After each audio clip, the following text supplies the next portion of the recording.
दूल्हा काहे रोवेला अपन बहिन खोजेला। दूल्हा काहे रोवेला अपन बहिन खोजेला। अरे दूल्हा का बहनी न पढ़े में तेज न पढ़ावे में तेज, छह गो लइका पटावे में तेज। चला देखियाई गाजीपुर बाजारे में, चला देखियाई गाजीपुर बाजारे में, चला देखियाई गाजीपुर बाजारे में, चला देखियाई। समधी काहे रोवेला अपन बहिन खोजेला। समधी काहे रोवेला अपन बहिन खोजेला।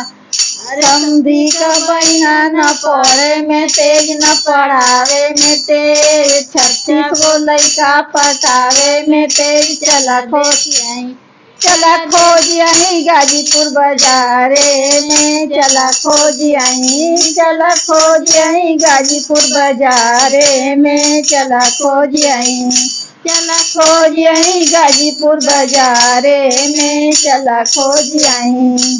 भसुर काहे रोवेला अपन बहिन खोजेला। भसुर काहे रोवेला अपन बहिन खोजेला। अरे भसुरू का बहिना न पढ़े में तेज न पढ़ावे में तेज, 36 गो लइका पटावे में तेज। चला खोजियाई गाजीपुर बाजारे में, चला खोजियाई गाजीपुर बाजारे में, चला खोजियाई गाजीपुर बाजारे में, चला खोजियाई। अगुआ काहे रोवेला अपन बहिन खोजेला। अगुआ काहे रोवेला अपन बहिन खोजेला। अरे अगुआ का बहिना न पढ़े में तेज न पढ़ावे में तेज, 36 गो लइका पटावे में तेज। चला खोजियाई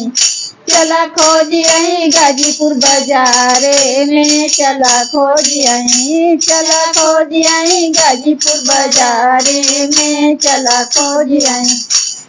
खोजियाई गाजीपुर बाजारे में, चला खोजियाई।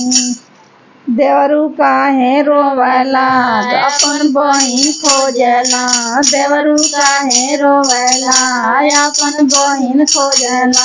अरे देवरू का बहिना न पढ़े में तेज न पढ़ावे में तेज, 10 गो लइका पटावे में तेज। चला खोजियाई गाजीपुर बाजारे में, चला खोजियाई गाजीपुर बाजारे में, चला खोजियाई सैदपुर बाजारे में, चला खोजियाई। तिलकरू काहे रोवेला अपन बहिन खोजेला। तिलकरू काहे रोवेला अपन बहिन खोजेला। अरे तिलकरू का बहिना न पढ़े में तेज न पढ़ावे में तेज, 6 गो लइका पटावे में तेज। चला खोजियाई सदी बाजारे में, चला खोजियाई भीतरी बाजारे में, चला भीतरी बाजारे में, चला खोजियाई। बतियावा काहे रोवेला अपन बहिन खोजेला। बतियावा काहे रोवेला अपन बहिन खोजेला। अरे बतियवन का बहिना न पढ़े में तेज न पढ़ावे में तेज, 6 गो लइका पटावे में तेज। चला खोजियाई सैदपुर बाजारे में, चला खोजियाई आजमगढ़ बाजारे में, चला खोजियाई सैदपुर के बाजारे में, चला